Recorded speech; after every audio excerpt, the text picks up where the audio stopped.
The blood-soaked sand of the fighting pit sprayed into the air as two combatants crashed against each other.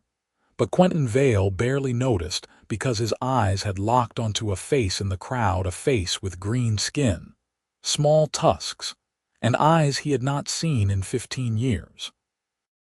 His chest tightened as memories flooded back with such force that he stumbled against the wooden railing separating spectators from fighters. The orc woman stood on the opposite side of the circular arena, her posture rigid as she watched the brutal match below. She wore simple traveling clothes, a dark cloak pulled partially over her head, but nothing could hide those features from him. The shape of her face, the particular angle of her jaw, the way she held herself with quiet dignity even in this savage place. It could not be her.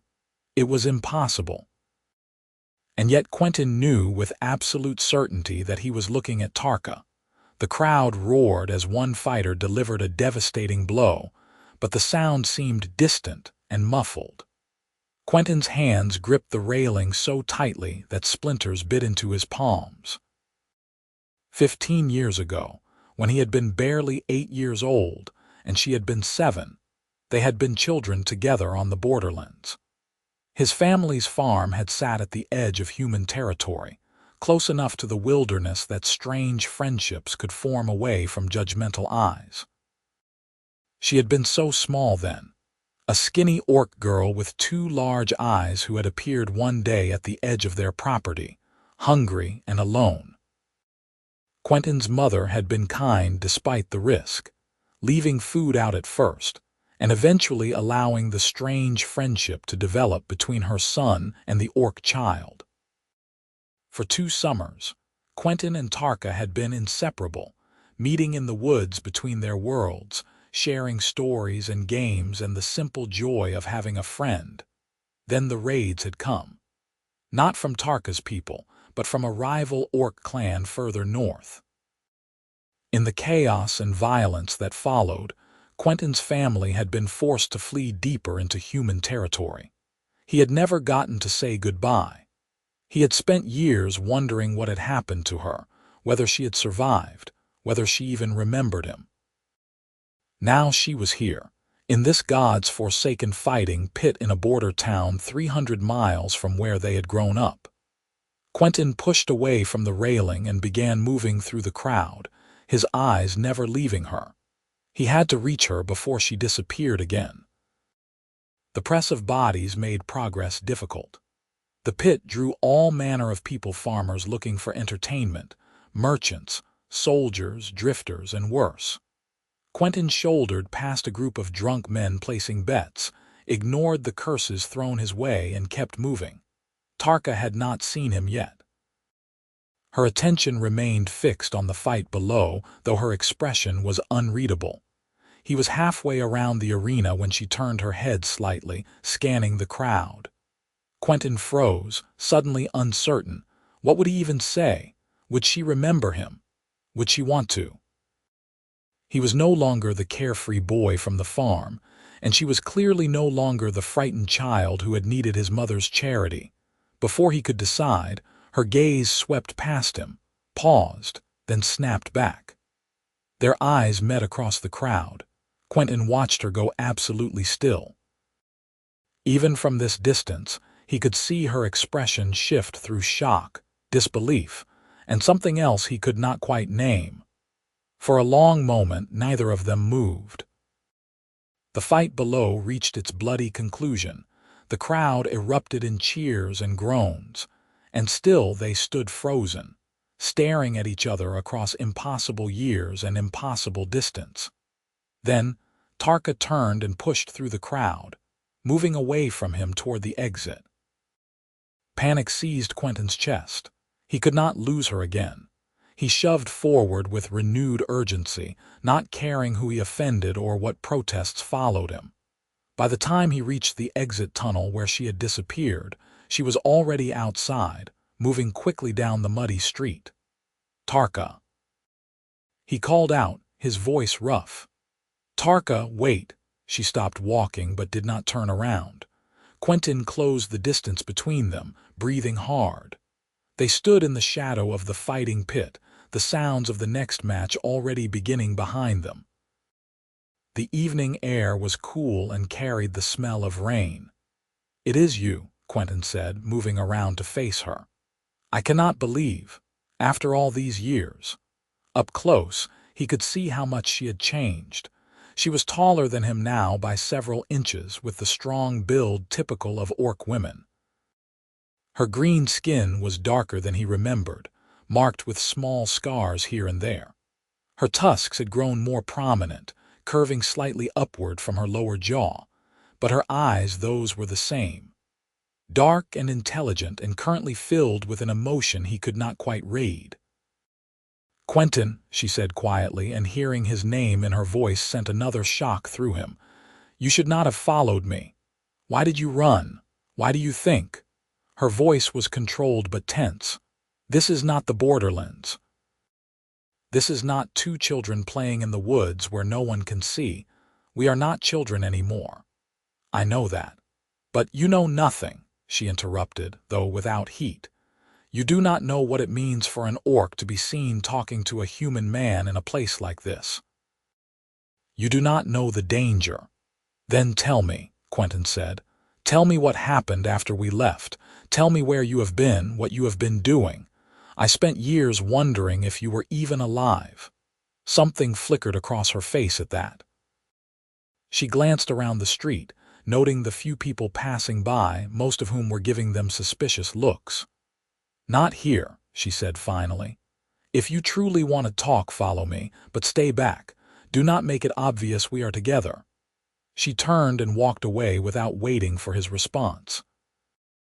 Quentin followed, keeping a reasonable distance as she led him through the winding streets of the border town. The buildings here were rough and temporary looking, thrown together by people who did not expect to stay long. This was a place of transition, where humans and orcs and other races mixed uneasily, where law was more suggestion than rule. Tarka led him to the edge of town, where the buildings gave way to scattered camps and lean tas. She finally stopped at a small structure that could barely be called a house, more of a shed with a door. She glanced around once more, then gestured for him to follow her inside. The interior was sparse. A bedroll, a small chest, a single lantern. Tarka lit the lantern with practiced efficiency, then turned to face him. In the enclosed space, Quentin was acutely aware of how much larger she was than him, how different from the small child he had known. "You should not have followed me," she said again, but her voice was softer now. "But I am glad you did. I thought I would never see you again." "What happened?" Quentin asked. "After the raids, after we left, did you go back to your clan?" Tarka shook her head slowly. "There was no clan to go back to. The northern orcs killed most of them. The survivors scattered. I was too young to know where to go, so I stayed in the borderlands for a while. I survived." The simple way she said it hinted at years of hardship. Quentin felt something twist in his chest. "I am sorry. We tried to get word to you before we left, but everything happened so fast." "I know," she said. "I do not blame your family. They were kind to me when they did not have to be. Your mother." She paused, and when she spoke again, her voice was rough. "Your mother was the first human to treat me like a person instead of a monster. Is she well?" "She died 3 years ago," Quentin said quietly. "Fever." Tarka's face fell. She moved to the bedroll and sat down heavily as if the news had physically struck her. "I am sorry. She was good." Quentin sat down as well, leaving space between them. "She never forgot you. Sometimes she would wonder aloud what had happened to the little orc girl who used to steal bread from our kitchen." That got a small sound from Tarka that might have been a laugh. "I did not steal. She left it out for me." "I know, but she liked to pretend she did not notice it going missing." They sat in silence for a moment. The sounds of the town drifted through the thin walls, voices, laughter, the occasional shout. Quentin studied Tarka's profile in the lamplight. "What are you doing here?" he asked. In this town at the fighting pits.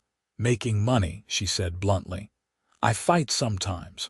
Orcs can make good coin in the pits if they survive long enough. Horror washed over Quentin. You are a pit fighter, not usually. Only when I need the money badly. Mostly I take other work. Hunting, guarding. Sometimes I help farmers with heavy labor if they are willing to hire an orc. I move around a lot. Stay in one place too long and people start causing trouble. What kind of trouble? She looked at him directly then, and he could see the hardness in her eyes, the wariness that came from years of surviving in a world that hated her. The kind where groups of drunk men decide an orc woman alone is easy prey. The kind where merchants refuse service. The kind where I wake up to find someone has set fire to wherever I am staying. I have learned to keep moving. Anger flared hot in Quentin's chest. That is not right. Right does not matter, Tarka said. It just is. You know this, Quentin. You knew it even when we were children. Why do you think we had to hide in the woods to play? Why do you think my clan lived so far from human settlements? He knew she was right, but that did not make it easier to accept. What about you? Tarka asked, changing the subject. What brings you to this place? You are far from your family's farm. The farm is gone, Quentin said. After my mother died, my father could not keep it going alone. He remarried and moved to a town further south.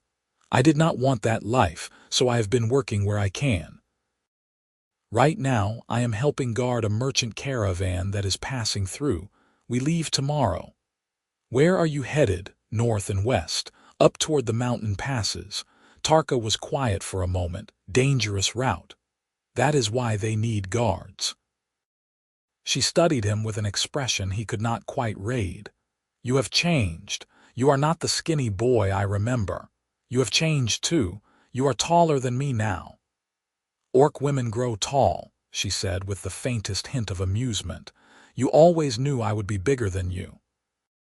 I remember you promising to protect me from wolves once we were both grown. I remember you promising to teach me to read human letters. The memory hung between them, bittersweet.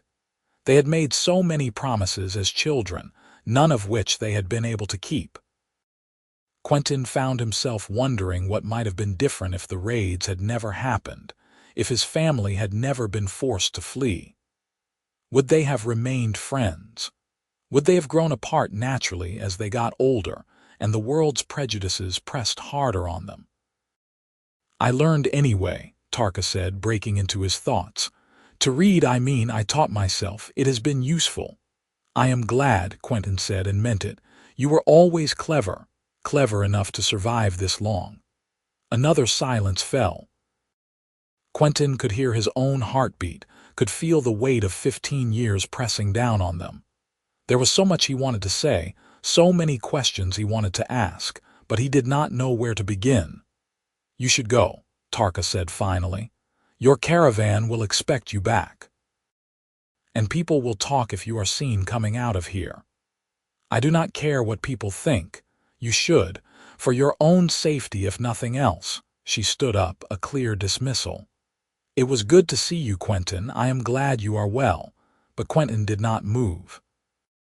An idea had been forming in his mind, reckless and probably foolish, but he could not shake it. Come with me. Tarka stared at him. What? Come with the caravan. We need more guards, and you said you take guard work. The pay is decent, and it would be safer than fighting in the pits. You cannot be serious. Why not? We genuinely need the help. There have been reports of bandits on the northern routes. An orc fighter would be an asset. An orc fighter would be seen as a threat by your merchant employer and probably half the other guards, Tarka said flatly. They would never agree. Let me talk to them. I have some influence. I have been with this caravan for 3 months now and they trust my judgment. At least let me try. Why? Tarka demanded. Why does it matter to you? Quentin stood to face her. Because I lost you once and I just found you again. Because you are alone and you should not have to be. Because we were friends, Tarka. That has to mean something. We were children, she said, but her voice lacked conviction. So, that does not make it less real. You meant something to me then. You still do. Tarka looked away, her jaw working as if she were chewing on words she did not want to say. When she spoke again, her voice was barely above a whisper. Do not do this. Do not make me hope for something that cannot be. Why can it not be? Because you are human and I am orc. Because the world does not allow for friendships like ours. It barely did when we were children, and it certainly does not now. Because hope is dangerous, and I have lived too long without it to start again now. The pain in her voice cut through Quentin like a blade. He took a step closer, careful not to crowd her. Please, just let me try. If my employer says no, then I will not push it. But let me try. Tarka was quiet for a long time, her shoulders tense. Finally, she let out a long breath. If you can convince your employer to hire me, I will come. But I will not hold my breath, and neither should you. Fair enough, Quentin said, feeling a surge of hope despite her warning. Where should I find you tomorrow? I will be at the eastern gate at dawn. If you do not come, I will understand. I will be there, Quentin promised. He left before she could argue further, slipping out into the night. The walk back to the caravan camp on the other side of town felt surreal. His mind was racing with everything that had happened, with the impossibility of finding Tarka after all these years. The little girl from the borderlands had become a warrior, a survivor who moved through a hostile world with hard-won strength, and he had just made a promise he might not be able to keep. The caravan was camped in a cleared area near the town's main square. 5 wagons arranged in a loose circle, guards posted at intervals, merchants sleeping in or under their wagons. Quentin spotted Marcus Voss, the caravan master, sitting by one of the fires. The older man looked up as Quentin approached. "Where have you been, Vale?" Marcus asked without heat. "You missed the evening meal. I apologize. I ran into someone I knew, lost track of time." Quentin sat down across from Marcus. "I need to speak with you about adding another guard." Marcus raised an eyebrow. "Another guard? We are already fully staffed." "We are adequately staffed, not fully. You said yourself the northern route has been dangerous this season. One more fighter could make the difference if we run into trouble." "That depends on the fighter. Who are you proposing?" Here was the moment of truth. Quentin kept his voice steady. "An orc woman. Experienced fighter, strong, knows the northern territories. She is looking for work and willing to take caravan pay." Marcus's expression shifted from curious to skeptical. "An orc?" "Yes. You want me to hire an orc to guard a caravan full of human merchants. I want you to hire a skilled fighter who would be an asset to our security. The fact that she is orc is irrelevant to her ability to do the job. It is hardly irrelevant to the merchants who would be traveling with her," Marcus said. "Half of them would probably refuse to continue with the caravan. Then they can find their own way north," Quentin said, with more heat than he intended. "Sir, with respect, you know as well as I do that we are understaffed for the route we are taking. We lost 2 guards last stop and have not replaced them. If we hit bandits or worse, we will be in serious trouble. So hire humans. There are plenty of fighters looking for work in this town. None as good as her. I have seen her fight." That was not strictly true. He had not actually seen Tarka in the pits, but he knew she would not have survived this long if she were not capable. Marcus studied him with sharp eyes. "This is personal for you. This orc, she is the someone you ran into tonight."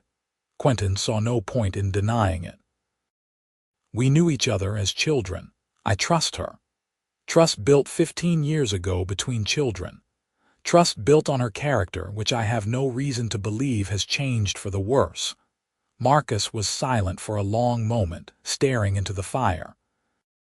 When he spoke again, his voice was more thoughtful. "I have been running caravans for 20 years, Vale. I have seen a lot in that time. Good people and bad people, human and otherwise. I will not pretend I am comfortable with the idea of an orc guard, but I also will not pretend we do not need the help. Hope flickered in Quentin's chest. Then you will consider it. I will meet her tomorrow morning before we leave. If she impresses me and agrees to follow my rules, I will take her on. But Vale, if this goes wrong, it is on you. Understood? Understood. Thank you, sir. Quentin barely slept that night.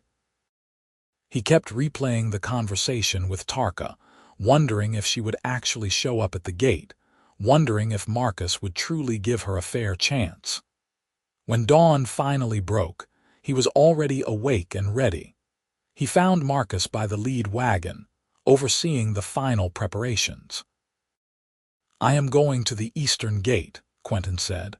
I will bring her back here if she came. Make it quick. We leave within the hour.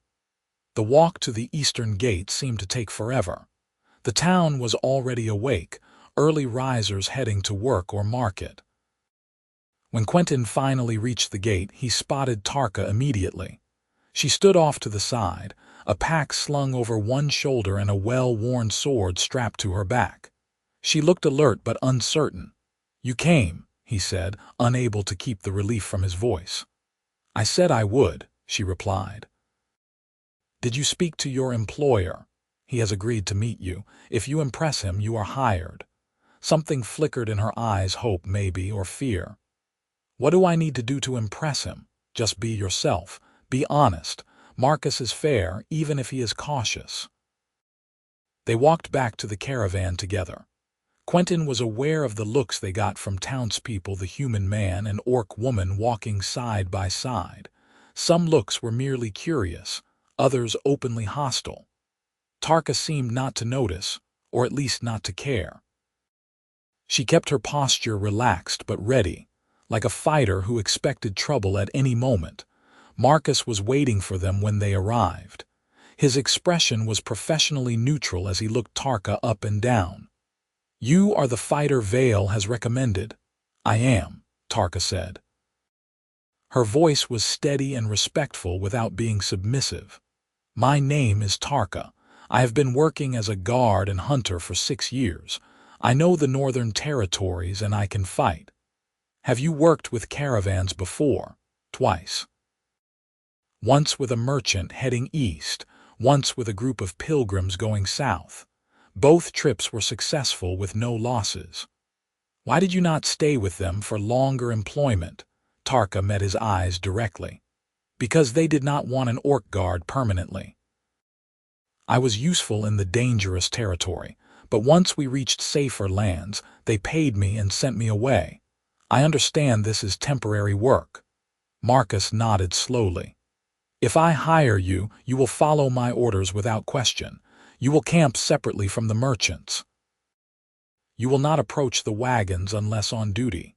If any of the travelers complain about your presence, you will not engage with them.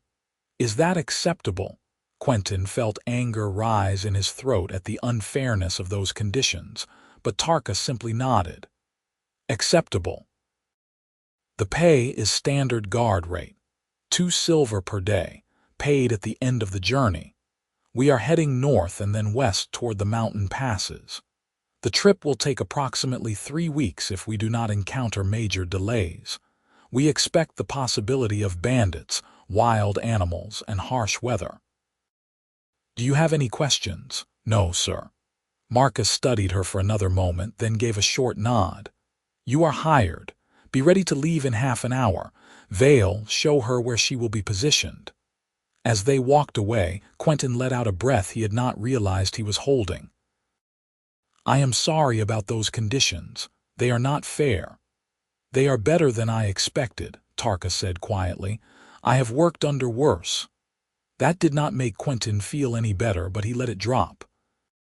He showed Tarka where she could stow her gear, introduced her to the other guards, most of whom received the news of an orc addition with varying degrees of skepticism, and explained the caravan's basic security arrangements.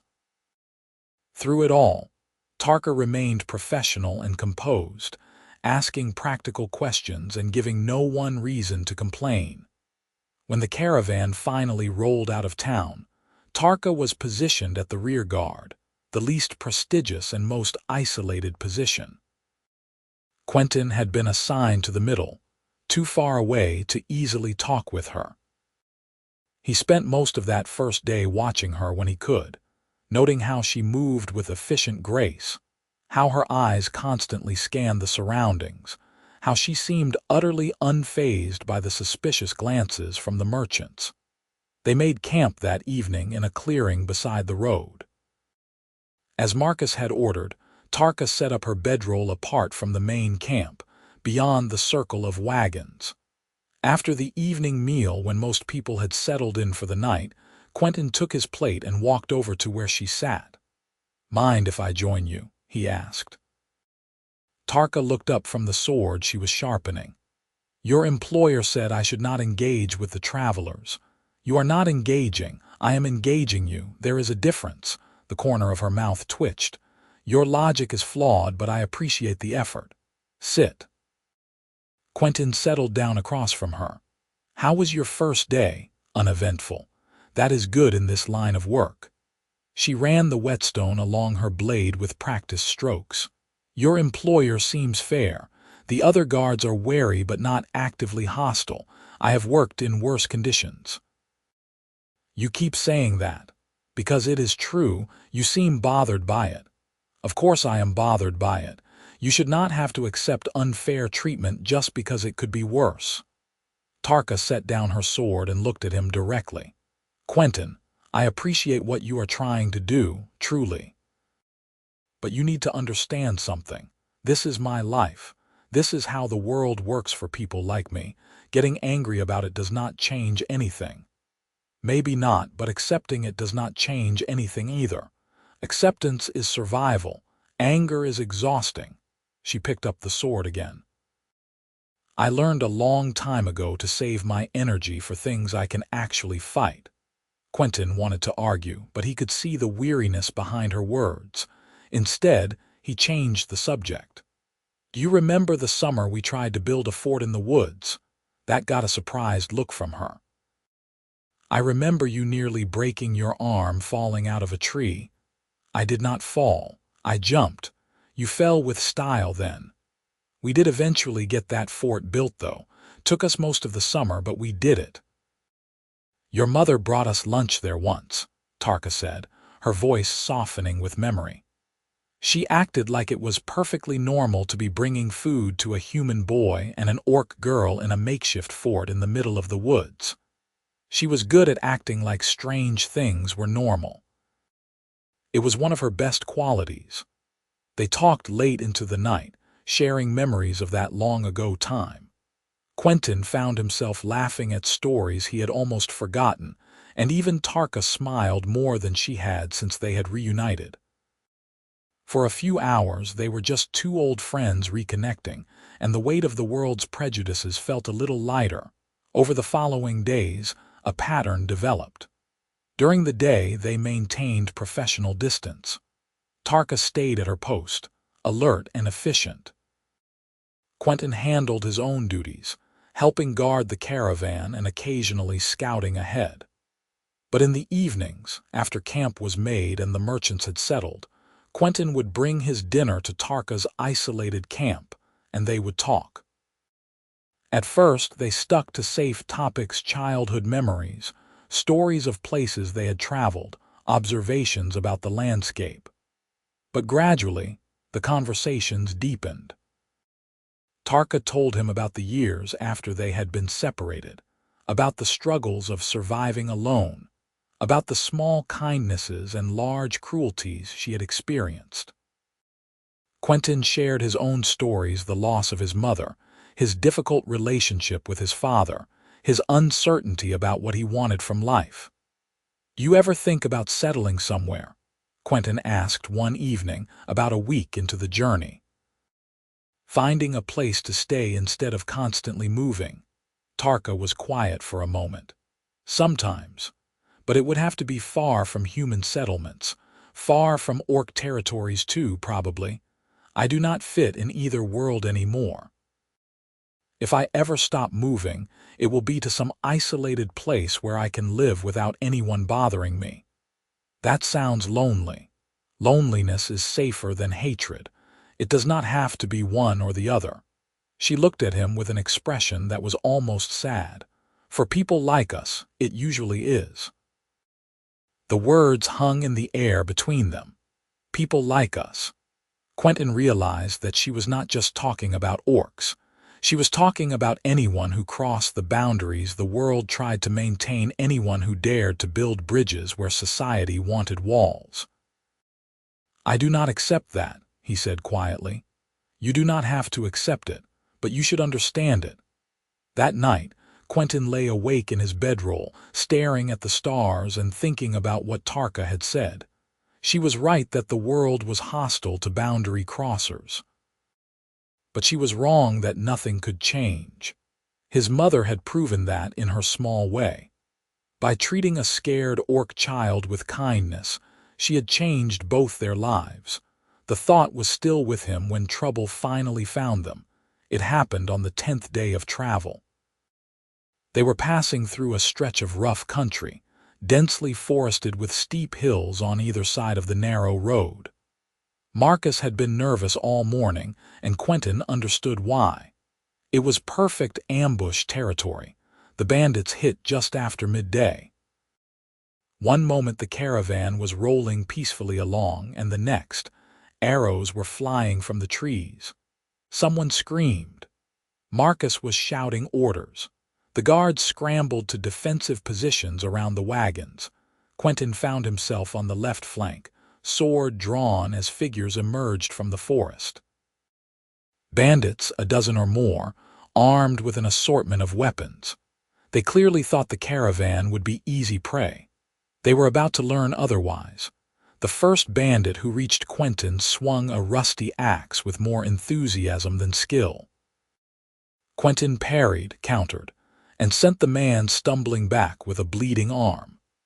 Training took over the countless hours his father had made him practice sword work, insisting that anyone traveling the borderlands needed to know how to fight. But even as he fought, part of his mind was tracking Tarka's position. She had been at the rear when the attack started. He caught a glimpse of her now at the back of the caravan, surrounded by 3 bandits.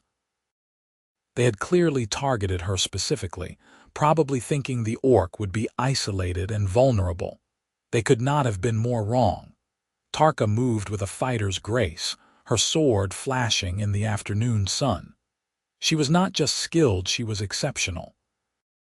Her movements were economical and devastatingly effective. Within seconds, 2 of her attackers were down and the third was backing away, suddenly reconsidering his life choices. The battle was brief but intense. The bandits had expected an easy target and found a well-defended caravan instead. Within minutes, they were retreating back into the forest, leaving several of their number dead or wounded on the ground. Quentin did a quick count. 2 guards had minor injuries. 1 merchant had taken an arrow to the shoulder, but overall they had been lucky. Very lucky. Marcus was already organizing people, checking the wounded, making sure the bandits were truly gone. His eyes found Tarka, who stood cleaning her blade with a calm expression despite the bodies at her feet. "Good work," Marcus said, and Quentin could hear the grudging respect in his voice. "You fight well." "Thank you, sir," Tarka replied simply.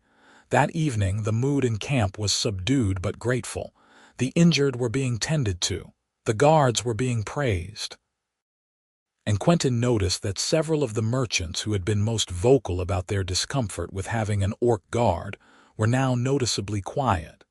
He found Tarka at her usual spot, once again sharpening her sword despite having already cleaned it. He sat down without asking permission. "You were incredible today. I was adequate. Tarka, you took on 3 men at once and won. They were not very good, still. It was impressive." He paused. "Are you hurt? I saw one of them get close with a knife." She held up her arm, showing a shallow cut along her forearm. Nothing serious. I have had worse. Without thinking, Quentin reached out and gently took her arm, examining the wound. It had already stopped bleeding and looked clean. You should still bandage it properly. Infections can happen. I have cloth in my pack. Let me help. She did not argue as he retrieved her medical supplies and carefully wrapped the wound. Her skin was warm under his hands, and he was suddenly very aware of the intimacy of the moment. When he finished, he looked up to find her watching him with an unreadable expression. "Thank you," she said softly. "You saved the caravan today. It is the least I could do. I did my job, same as you, same as the other guards. It was more than that, and you know it. You proved yourself today, Tarka. Even the people who did not want you here can see your value now." Value as a fighter, maybe. That is not the same as acceptance. It is a start. She pulled her arm back gently, cradling it against her chest. "You are very optimistic for someone who grew up on the borderlands. My mother's influence, probably. She believed people were fundamentally good if you gave them a chance to be. Your mother was a rare person then." "She was." Quentin settled back. "Tarka, can I ask you something personal?" "You can ask. I may not answer." "Fair enough. Earlier, you said you do not fit in either world anymore, human or orc. What did you mean?" Tarka was quiet for so long that Quentin thought she might not answer. But finally, she spoke. "When I was young, before I met you and your family, I was part of an orc clan. We lived according to the old ways, strong hierarchy, strict traditions, constant testing of strength. I was too small, too weak to fit in properly. My mother died when I was very young, and without her protection, I was at the bottom of the clan structure." She stared into the distance as she spoke, her voice steady but with an underlying current of old pain. "When the northern raiders came, most of my clan died fighting. I survived because I ran. In orc culture, that is shameful. Running from battle, choosing survival over honor. If any of my surviving clan members saw me now, they would not recognize me as kin." "But you survived," Quentin said. "There is no shame in that. To you, perhaps. To them, there is only shame. And then, I spent 2 years being friends with a human family, learning human ways, beginning to think differently about the world. That changed me, made me even less orc by their standards." She finally looked at him. "So now I am too human for orcs and too orc for humans. I exist in between, which is the same as existing nowhere." The raw honesty in her words struck Quentin hard. "I am sorry. I did not know it was that complicated. How could you? You were a child and we never talked about such things. We just played and laughed and pretended the world was simpler than it was. Maybe that was not a bad thing." "No," she agreed. "It was not a bad thing. Those were good years, Quentin. Probably the best I have had." Something in the way she said it made Quentin's heart ache. Before he could think better of it, he reached out and took her hand. Her fingers were calloused from years of sword work, strong and warm. "You are not alone now. You have me, and I am not going anywhere." Tarka looked down at their joined hands with an expression of wonder and fear combined. "You should not make promises like that." "Why not? They are true. Because things change, people leave. That is how life works. Not always. Sometimes people stay, sometimes they keep their promises." He squeezed her hand gently. "I lost you once through circumstances beyond my control. I am not going to lose you again if I can help it, Quentin." Her voice was barely a whisper now. "You do not know what you are saying. The complications, the consequences, I know exactly what I am saying. You matter to me, Tarka, you always have." She pulled her hand back, but gently, carefully. "We should sleep. Tomorrow will be another long day." Quentin recognized a dismissal when he heard one. He stood up, but before he left, he said quietly, "I meant what I said, think about it." He walked back to his bedroll, his heart pounding. He had not planned to say any of that, but the words had poured out anyway. and now they hung in the air between them, impossible to take back. Not that he wanted to take them back. The following days were strange. Tarka remained professional and distant during the day, but Quentin noticed small changes. The way her eyes would seek him out across the caravan. The way she seemed to relax slightly when he came to sit with her in the evenings. The way she smiled more readily at his jokes, laughed more freely at his stories. They were still a week from their destination when Marcus pulled Quentin aside one evening. "We need to talk about your orc friend." Quentin felt defensive immediately. "What about her?" "Relax. I am not criticizing." "The opposite, actually. She has proven herself useful and, more importantly, reliable. I want to offer her continued employment after this journey ends." "That was unexpected." "Really? My caravan runs routes between several territories. Good guards are hard to find, and ones who can actually fight are even rarer. If she is interested, I can offer regular work, not just single trips, actual steady employment." "That is generous of you." Marcus shrugged. "It is practical, good business sense to keep capable people around." "Will you ask her? She seems more likely to listen to you than to me." "I will ask," Quentin promised. He found Tarka sharpening her sword again. She did that a lot, he had noticed, always keeping the blade perfect. She looked up as he approached. "You look excited about something." "Marcus wants to offer you steady work. Regular employment with the caravan, not just this trip." Tarka's hand stilled on the whetstone. "He said that?" "Yes. He was impressed by your skills and wants to keep you on." For a moment, Tarka looked genuinely stunned. Then her expression shifted to something more guarded. "What would that entail?" "Traveling with the caravan on whatever routes Marcus runs. He operates mostly in the northern territories, so you would be moving around a lot, but there would be steady pay and relative safety in numbers." "And the merchants who still look at me like I might murder them in their sleep would hopefully get used to you over time," Quentin finished. "I know it is not perfect, but it is better than pit fighting." "That is a low bar, true. But is that a yes?" Tarka set down her sword and looked at him seriously. "Why does this matter so much to you? Why do you care whether I take this job or keep wandering on my own?" "I already told you. You matter to me. As a childhood friend. As more than that." The words came out before Quentin could stop them, raw and honest. "I care about you, Tarka.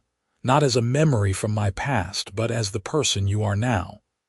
These past 2 weeks, getting to know you again, seeing who you have become, it has been the best part of my year." Tarka stood up abruptly, putting distance between them. Her back was to him, her shoulders tense. "Do not do this."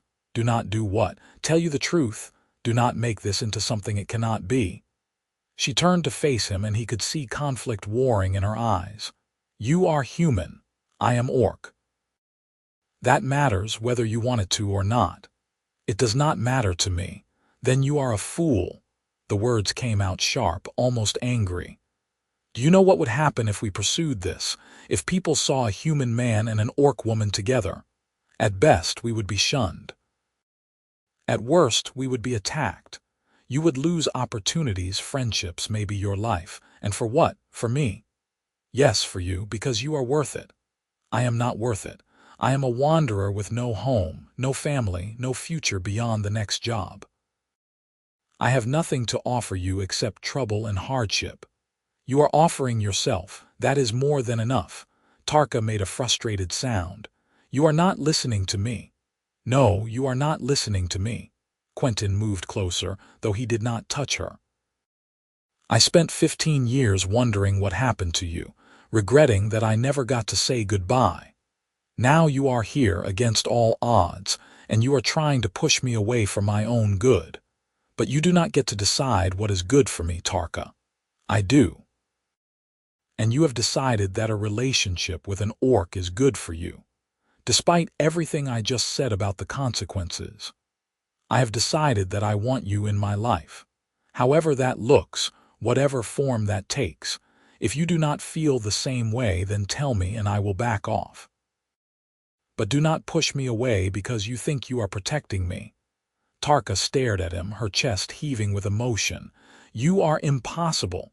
I am persistent. There is a difference. You are going to ruin your life. My life is mine to ruin. God's." She turned away again, running a hand through her dark hair. When she spoke again, her voice was softer, almost vulnerable. "I do not know how to do this. I have never, with anyone. I do not know how to let someone care about me." Quentin's heart clenched at the admission. He moved closer, close enough to speak quietly. "Then let me show you, one day at a time. No pressure, no expectations. Just let me be here for you. What if I cannot be what you want? You already are." She turned to look at him over her shoulder, and he could see tears threatening in her eyes.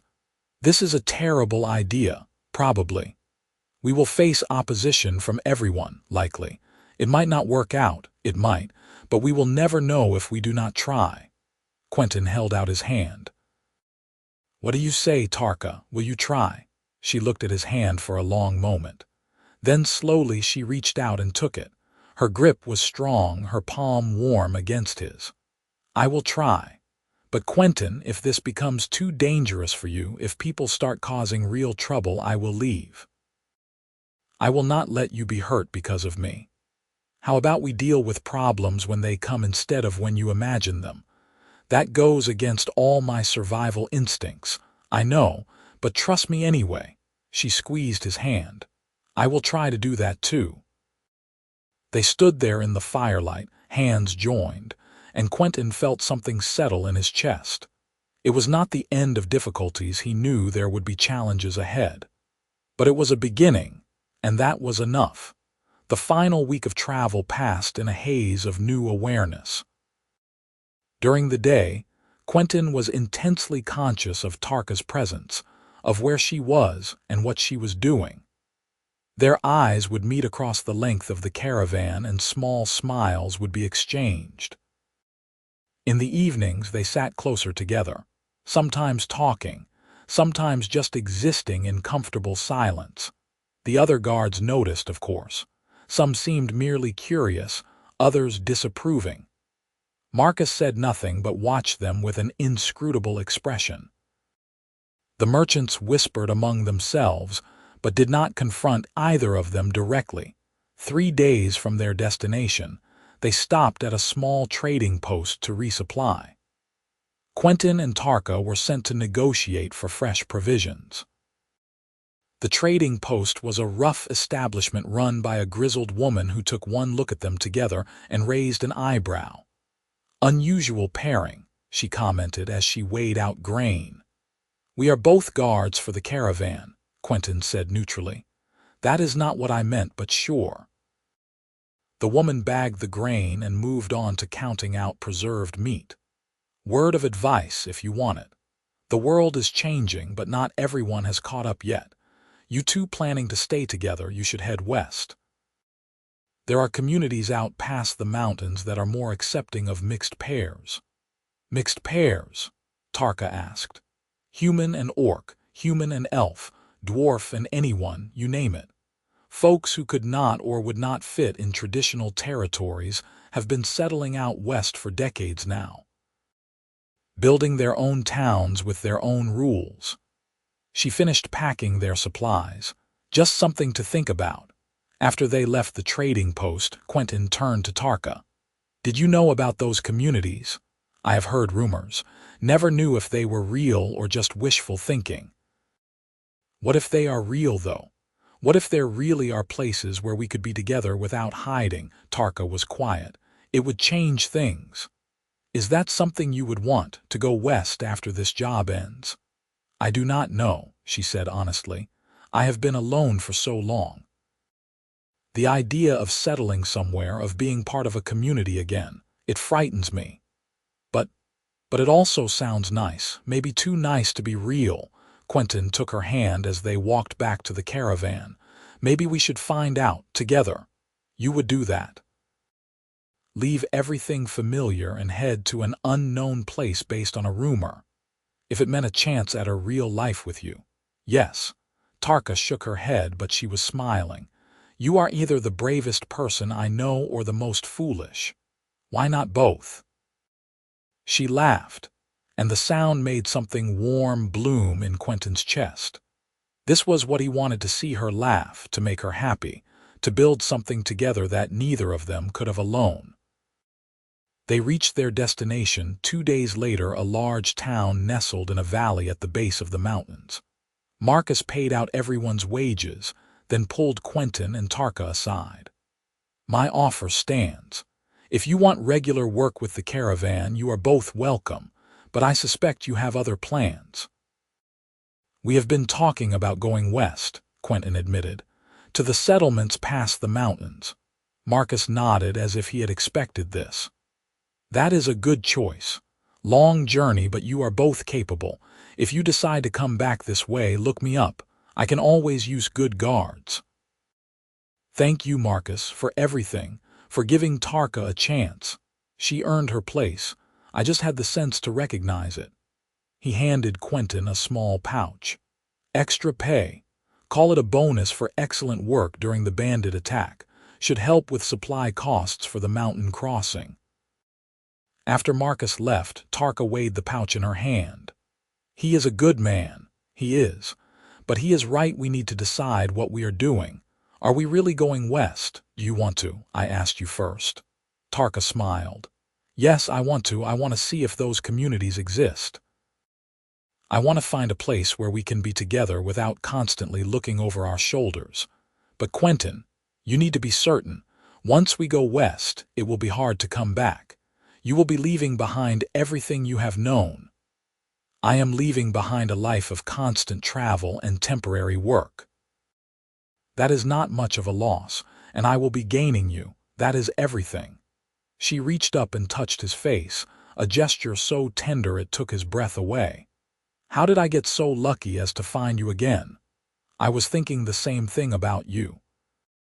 They spent the next few days in town, preparing for the journey west. They bought supplies, talked to other travelers about the mountain passes, and slowly became more comfortable with the idea of their future together. In this busy trading town, no one seemed to care about a human and orc traveling together. It gave Quentin hope that the stories about the western settlements might be true. On their third night in town, they got a room at an inn, one room, a decision that felt both momentous and natural. They lay in the small bed together, not sleeping but talking quietly in the darkness.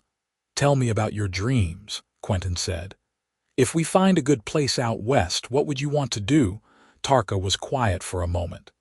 I have not let myself dream in a long time. It felt dangerous. It is safe now. Dream with me. All right. She shifted closer, her head resting on his shoulder. I would want a small house, nothing fancy but sturdy and warm, with a garden where I could grow vegetables, and maybe some chickens. Chickens, I like chickens. They are simple and honest. Quentin smiled in the darkness. What else? A community where I could be useful, where people knew my name and I knew theirs, where I was not just the orc who passes through but someone who belonged. Her voice grew softer. And you? I would want you there if you still wanted to be. Always, Quentin promised. I would want all of that too. The house, the garden, the community. And I would want to wake up next to you every morning and know that this is our life, not just a temporary stop between destinations. That sounds like a good dream. Then let us make it real. They set out 2 days later, their packs loaded with supplies for the mountain crossing. The journey would take at least 2 weeks if the weather held. It was dangerous, but they had faced danger before and come through together. The first few days were manageable. The trail was well marked and the weather stayed clear. They traveled at a steady pace, making camp each evening and talking long into the night. Sometimes they talked about their hopes for the future. Sometimes they shared more stories from their pasts. And sometimes they just sat in comfortable silence, content to be together. But as they climbed higher into the mountains, the conditions grew harsher. The air became thin and cold. Snow began to fall. The trail became treacherous with ice. They had to slow their pace and be cautious with every step. On the seventh day, disaster struck. They were crossing a narrow ledge when the ice beneath Tarka's feet gave way. She fell, sliding toward the edge. Quentin lunged and caught her wrist, but the momentum dragged them both toward the drop. For a terrifying moment, they hung there, Quentin's grip on a protruding rock the only thing keeping them both from falling hundreds of feet. His shoulders screamed in pain. His fingers were going numb from the cold. Tarka's weight pulled at his other arm. "Let go," Tarka said, her voice tight with fear. "You cannot hold us both. Let me go and save yourself."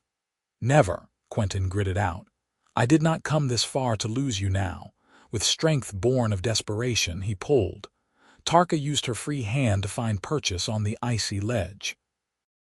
Together, straining every muscle, they managed to haul themselves back onto solid ground. They lay there gasping, arms around each other, both shaking from adrenaline and cold. "You should have let go," Tarka whispered.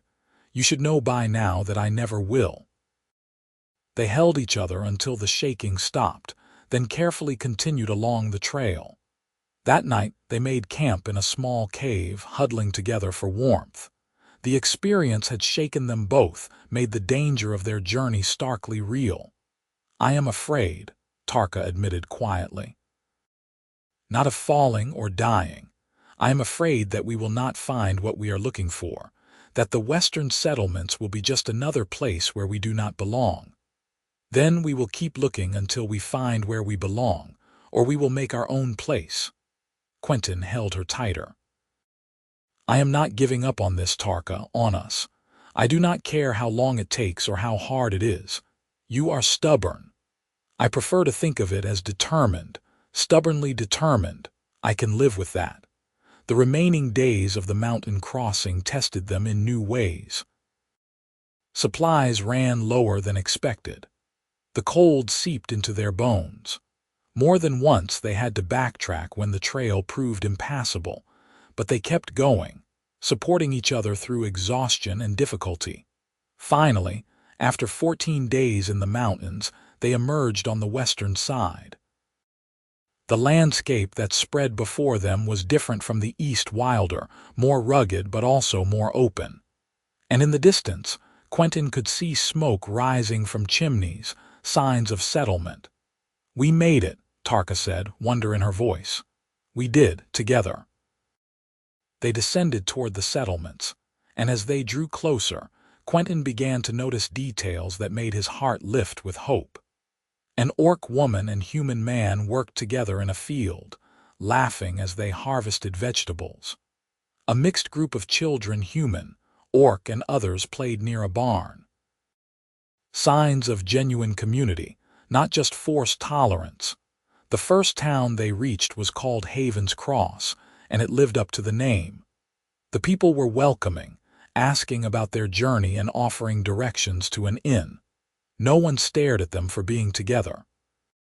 No one questioned why a human man and orc woman were traveling as a pair. At the inn, the keeper, a dwarf woman with kind eyes, showed them to a room and provided hot food. "You two look like you have been through it," she observed. "Mountain crossing," Quentin explained. "It was harder than expected. Always is, especially this time of year. You planning to stay in Haven's Cross, maybe? We are looking for a place to settle, to build a life." The dwarf woman smiled. "Well, you came to the right region. We have got folks from all over out here, all kinds of mixed families and unconventional partnerships. No one cares who you love as long as you are good neighbors. If you want to stay, talk to the town council. They can help you find land to claim or work to do. We are always looking for capable people." After she left, Quentin and Tarka looked at each other. "It is real," Tarka said softly. "This place, these communities, they are real, and we found them." "No," she took his hand. "We found them together. I could not have done this alone." Neither could I. They spent the next week exploring Haven's Cross and the surrounding area. They met families of every configuration, mixed couples, multi-species households, single parents with adopted children, people who had come west fleeing the same prejudices that had haunted Quentin and Tarka. Everyone had a story of struggle, but also of hope.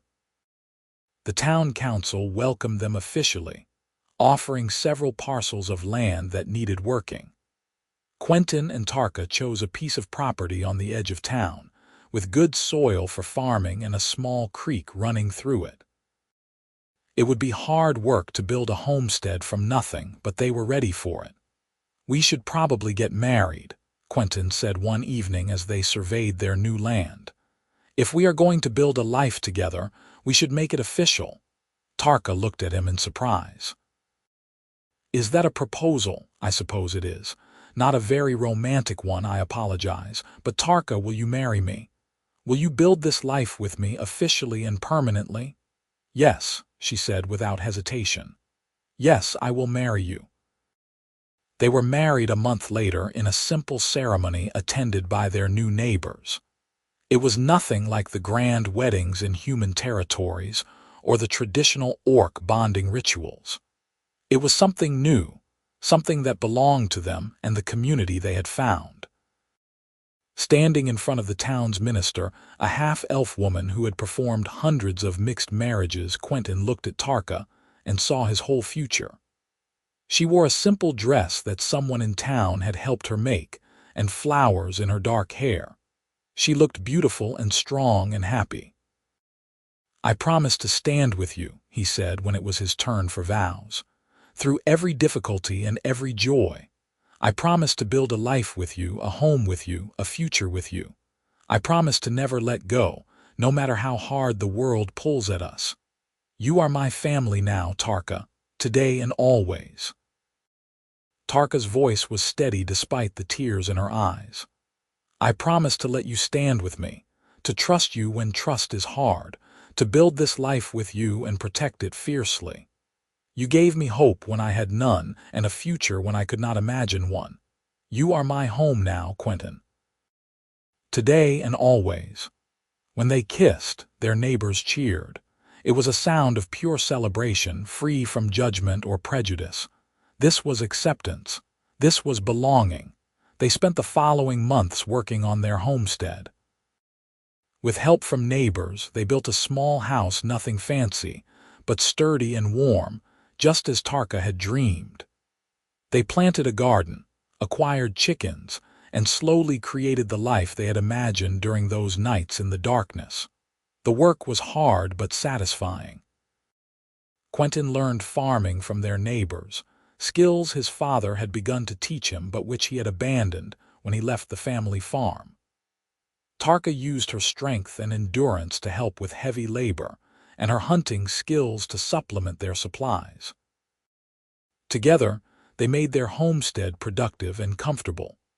One evening, about 6 months after they had arrived in Haven's Cross, they sat on the porch of their house watching the sun set. Tarka leaned against Quentin's shoulder, his arm around her waist. In the distance, they could hear the sounds of the town settling in for the night, children being called in for dinner, neighbors calling greetings to each other, the peaceful sounds of community. "You ever miss the East?" Tarka asked. "Your old life, your father?" Quentin considered the question. "Sometimes I think about my mother and wish she could have seen this place. She would have loved it here. As for my father, I hope he is happy with his new wife. But no, I do not miss that life. This is where I belong. With me. With you." Tarka was quiet for a moment. "I need to tell you something." Something in her tone made Quentin shift to look at her. "What is it?" She took his hand and placed it on her stomach. "We are going to have a child." For a moment, Quentin could not breathe. "A child, truly?" "I was not certain until this morning when the healer confirmed it. I am about 2 months along." She searched his face anxiously. "Are you happy? I know we did not plan this." He kissed her, cutting off her worried words. When he pulled back, he was grinning. "I am happy." Incredibly, amazingly happy. We are going to be parents. Half-orc children face their own challenges, Tarka warned. Even here in this accepting place, they are neither one thing nor the other. They will be ours, Quentin said firmly. That is what matters. And they will grow up in a place where their parents' love is celebrated, not condemned. Where they have a community that accepts them. It is more than either of us had. You are right. Tarka smiled, and it was the kind of smile that lit up her whole face. Our child will have what we did not: a home, safety, parents who love each other in them. That is no small thing. It is everything.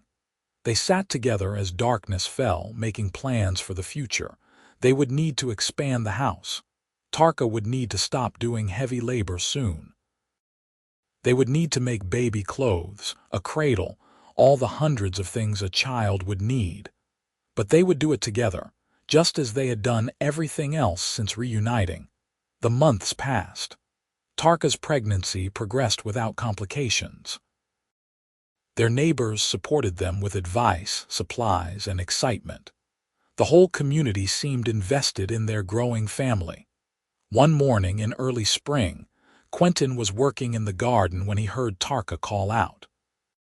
He dropped his tools and ran inside to find her leaning against the table, breathing hard. "It is time," she said. The next hours were a blur of activity. Neighbors came to help the healer, several women who had experience with births, friends who kept Quentin from panicking. Labor was long and difficult, and there were moments when Quentin was terrified something would go wrong. But Tarka was strong, and when the sun rose the next morning, their daughter was born. She was tiny and perfect, with green-tinted skin a shade lighter than her mother's, small nubs where tusks would eventually grow, and her father's eyes. When the healer placed her in Quentin's arms, he felt his entire world shift and settle into a new pattern. "She is beautiful," he whispered. "She is ours," Tarka said, exhausted but smiling. What should we name her? They had discussed names but never settled on one. Now, looking at his daughter's face, Quentin knew exactly what felt right. What about Hope?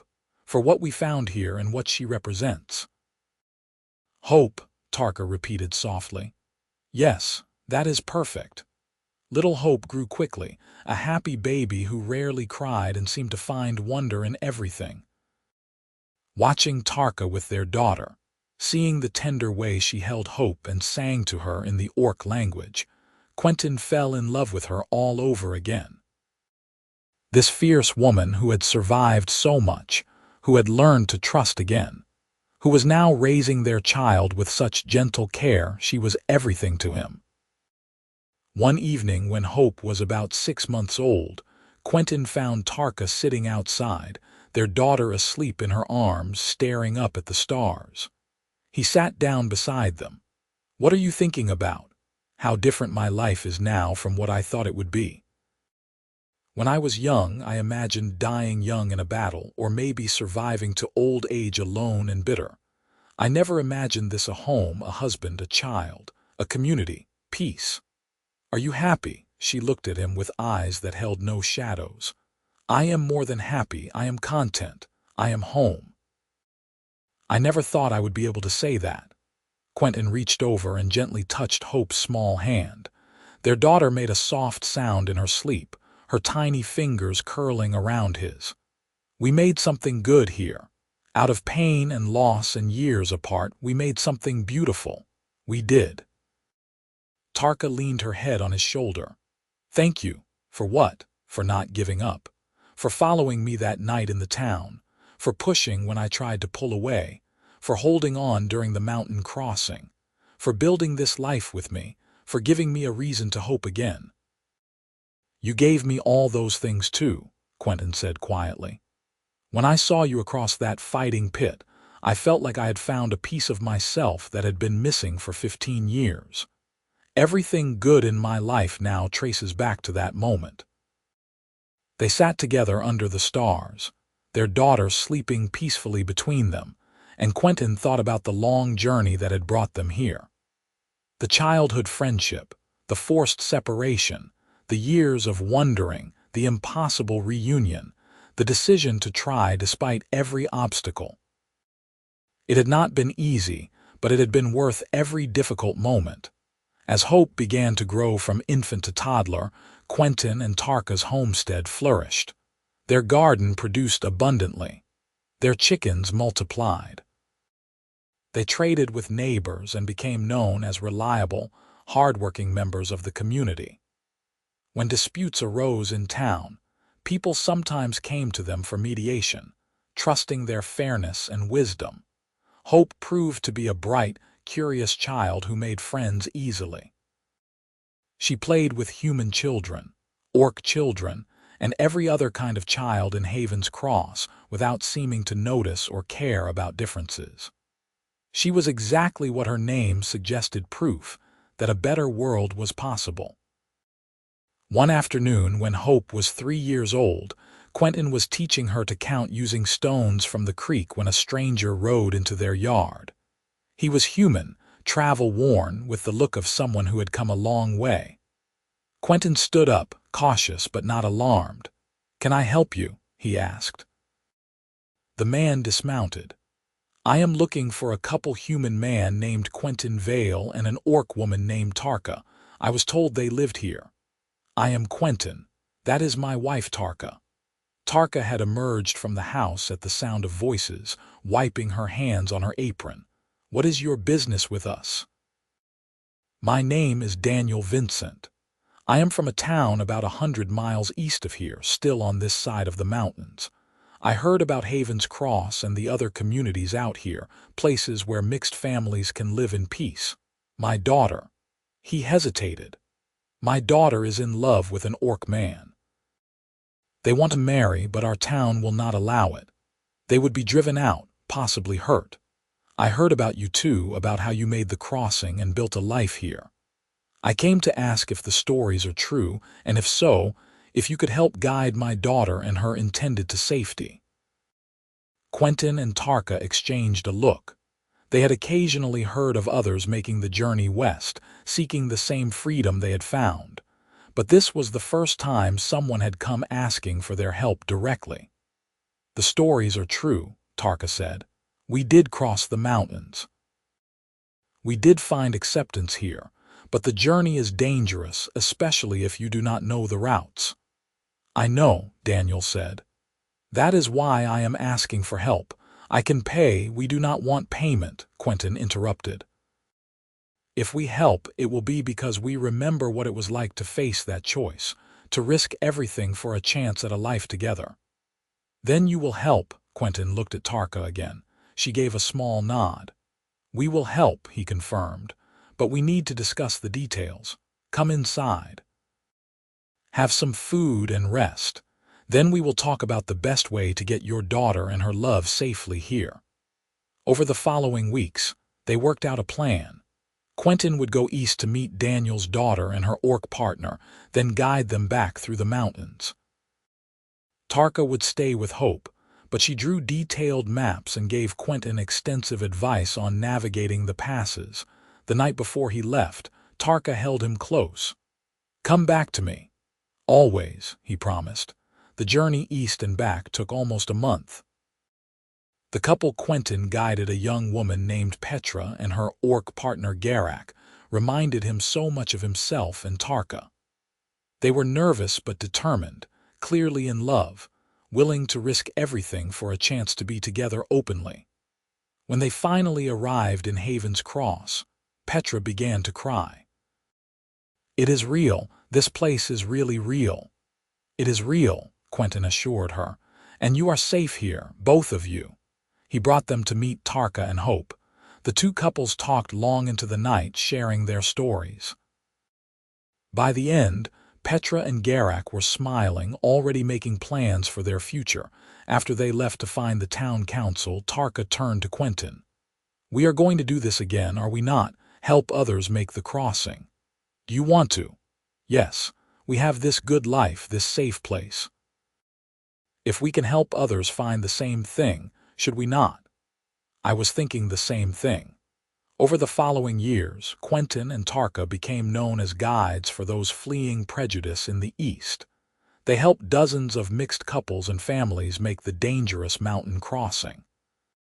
Some were human and orc, others were different combinations, but all were united in their desire to love without fear. Their daughter Hope grew up watching her parents help others, learning the values of compassion and courage.